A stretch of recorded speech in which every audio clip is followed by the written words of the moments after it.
The laughter echoed against the mahogany-paneled walls of Mr. Arthur Sterling's study. The tech magnate was in his element, entertaining his fellow board members with what he considered a brilliant jest at the expense of his household staff. Ms. Lena Rodriguez stood perfectly still, her face a practiced mask of neutrality as she held the document he had thrust into her hands moments earlier. 20 years of service had taught her how to remain invisible in plain sight. But today, something had shifted. "I'm serious, Lena," Arthur stated, wiping tears of amusement from his eyes. "And my legal team just sent over this contract from our new partners in Shanghai. Even our translators are struggling with the technical terminology. If you can translate this correctly by tomorrow morning, I'll give you my monthly salary. That's nearly $400,000. More laughter erupted from the three other executives seated around the imported Italian coffee table. They were celebrating the closing of a $2.8 billion acquisition, their fourth this year. To them, this was merely after-dinner entertainment. "Arthur, you're terrible," chuckled Ms. Clara Vance, the CFO. "Don't tease the help." Lena glanced down at the document, written entirely in Mandarin.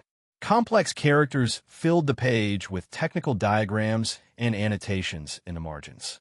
The paper trembled slightly in her fingers, not from intimidation, but from a simmering emotion she rarely allowed herself to feel in this house: indignation. 5 o'clock tomorrow," Arthur continued, already turning back to his colleagues. "Although I imagine you'll be returning that promptly." He waved his hand in dismissal, the diamond cufflink catching the light from the crystal chandelier overhead. Lena nodded once, still clutching the document. "Will there be anything else this evening, Mr. Sterling?" "No, that's all. Make sure the bar is stocked before you leave. We'll be up late celebrating." With another nod, Lena left the study, closing the heavy oak door behind her. The sounds of laughter faded as she walked down the long corridor toward the kitchen. Her sensible shoes made no sound on the plush carpet that probably cost more than her annual salary. In the sanctuary of the kitchen, Lena placed the document on the marble countertop and stared at it. She had worked for the Sterling family since arriving in this country 20 years ago.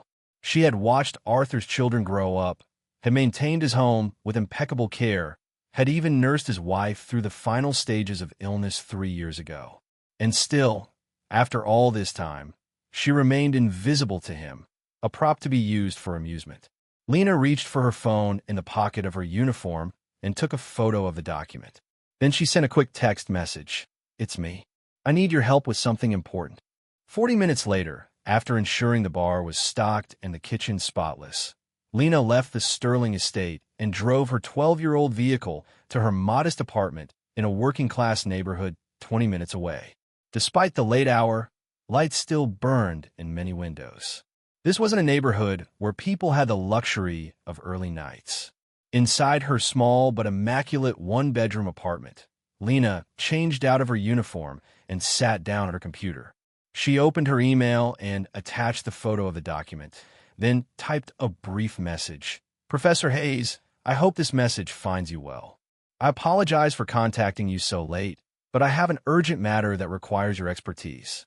I would be grateful for any assistance you could provide with the attached document. With warm regards, Lena Rodriguez."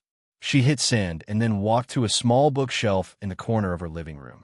From behind a row of novels, she pulled out a leather-bound notebook. Inside were handwritten notes, carefully organized and annotated in multiple languages. Lena turned to a blank page and began to write, her pen moving swiftly across the paper. What Arthur Sterling didn't know, what none of her employers had ever bothered to learn, was that before fleeing political unrest in her home country, Lena Rodriguez had been Dr. Lena Rodriguez, a linguistic professor specializing in East Asian languages with a focus on business and technical translation. Lena's phone chimed at 2:17 a.m. It was Professor Hayes, her former colleague from the linguistics conference circuit. "Just saw your email.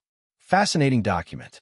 It's a technical partnership agreement for quantum computing hardware. The terminology is highly specialized. Need help with anything specific? Happy to discuss further." Lena smiled. After fleeing her country, she had deliberately disappeared into anonymity, finding safety in being overlooked. The academic community believed she had died during the political purges. Only Professor Hayes knew the truth, having recognized her at a charity event 5 years ago, where she was serving drinks. He had kept her secret, understanding her need for privacy. "Thank you," she typed back. "Any technical terms I might have trouble with are appreciated. I'll handle the rest." She worked through the night, her translation skills rusty, but returning with each character she deciphered. The document was complex, outlining proprietary technology that would revolutionize data encryption. Lena noted several concerning clauses that granted the Chinese partner unrestricted access to Sterling Tech's security infrastructure, details likely buried in technical language to evade scrutiny. By dawn, she had completed a meticulous translation along with a separate document highlighting the problematic sections. She printed both, then caught 2 hours of sleep before returning to the Sterling estate for her regular 7 a.m. shift. Throughout the morning, Lena performed her usual duties, preparing breakfast, tidying rooms, and starting laundry. Mr. Sterling and his guests emerged around 11, nursing hangovers with coffee she had prepared. "Lena," Arthur called as she restocked the breakfast bar. "I hope you enjoyed our little joke last night. You can return those papers when you have a moment." Lena nodded. "I've completed the translation, Mr. Sterling." Arthur paused, coffee cup halfway to his lips. "I'm sorry. The document. I've translated it as requested." She retrieved the folder from her work bag and approached the table where the executives sat in stunned silence.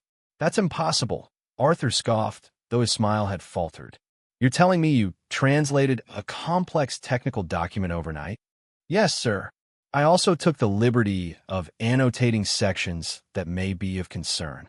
The room fell completely silent as Lena placed the folder on the table. Arthur stared at her, as if seeing her for the first time.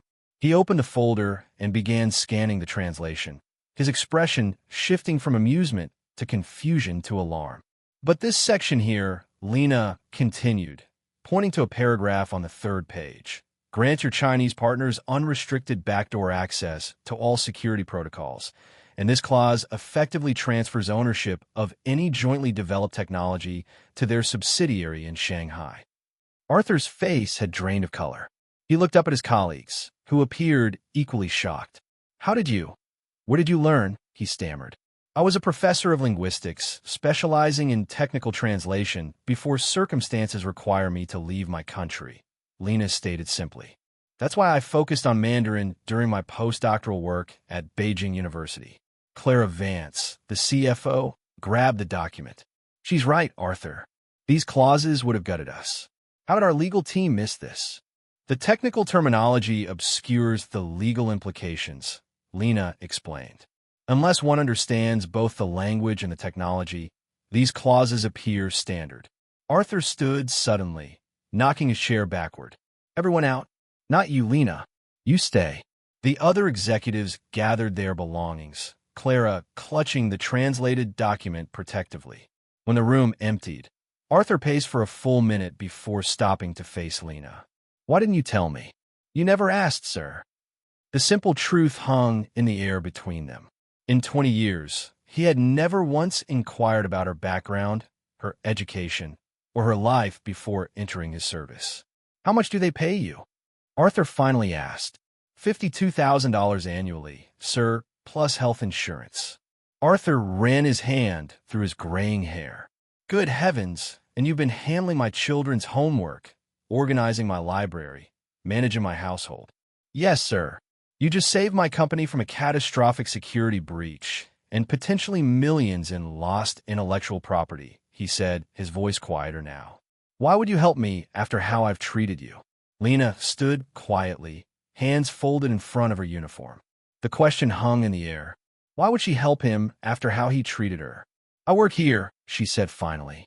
"What happens to this company affects everyone who depends on it, including me."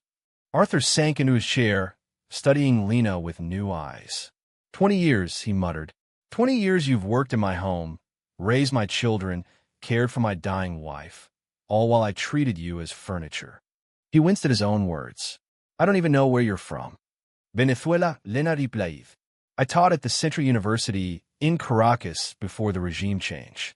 When they began imprisoning academics, I escaped with only what I could carry. Arthur nodded slowly. And your credentials wouldn't transfer here. My documentation was left behind. Starting over would have meant years of revalidation, expensive schooling. I needed immediate work. She paused. Your first wife hired me. She was kind. The mention of his late first wife softened Arthur's expression. Margaret had better judgment than I ever did. He drummed his fingers on the table. The salary I promised. That was cruel. It was a jest, Lena said. I understood. No, it was more than that. It was a power play to remind everyone in that room of their place and yours. He looked away, shame evident in his posture. I became exactly the type of man I swore I'd never be. Lena remained silent. This moment of self-reflection wasn't for her to interrupt. Arthur stood suddenly. The deal's a deal. For $100,000. Mr. Sterling, that's not necessary. It's Arthur, please. And yes, it is necessary. He walked to his desk and unlocked a drawer. This isn't just about the translation. You saved my company from a catastrophic breach. Our security team will need to do a complete audit, but your work just prevented what could have been billions in damages. He returned with his checkbook. I'm writing this now before my ego finds some excuse not to. Lena watched as he wrote the check, her mind racing. That amount would fund her nephew's medical school education. It would help her sister's family back home. It would secure her retirement. Arthur handed her the check. I'd like to offer you a different position. Our international division needs someone with your expertise. The salary is appropriate for your qualifications, with benefits to match. Lena looked at the check, then back at Arthur. I've been invisible for 20 years for a reason. My family back home remains at risk. Understanding dawned in Arthur's eyes. A private contractor position, then no public profile, working directly with our legal team on international agreements. We can structure it however makes you comfortable. Lena considered this. I would need certain guarantees. Name them. Anonymity, flexible hours. And she hesitated, then continued firmly, equal treatment. No more jokes at the expense of your staff. Arthur flushed, but nodded. You have my word, and I understand it will take time to trust that. Lena folded the check carefully and placed it in her pocket. I should finish my duties for today. Of course. Arthur stepped aside, then added, Lena, I'm sorry. Truly. She acknowledged this with a small nod before turning to leave. 3 months later, Lena sat in a private office on the top floor of Sterling Tower. Her desk contained a state-of-the-art computer system and references in 7 languages. She had just finished reviewing a joint venture agreement with a Brazilian tech firm, identifying 3 contractual vulnerabilities that the legal team had missed. A knock came at her door, and Arthur entered carrying 2 coffee cups. He set one on her desk, prepared exactly how she liked it. The Singapore deal is moving forward thanks to your revisions, he said, taking a seat. The board was impressed. Lena accepted the coffee with a small smile. She still maintained her modest apartment and kept a low profile, but her life had transformed in ways she hadn't imagined possible. I have something for you, Arthur said, placing a small package on her desk.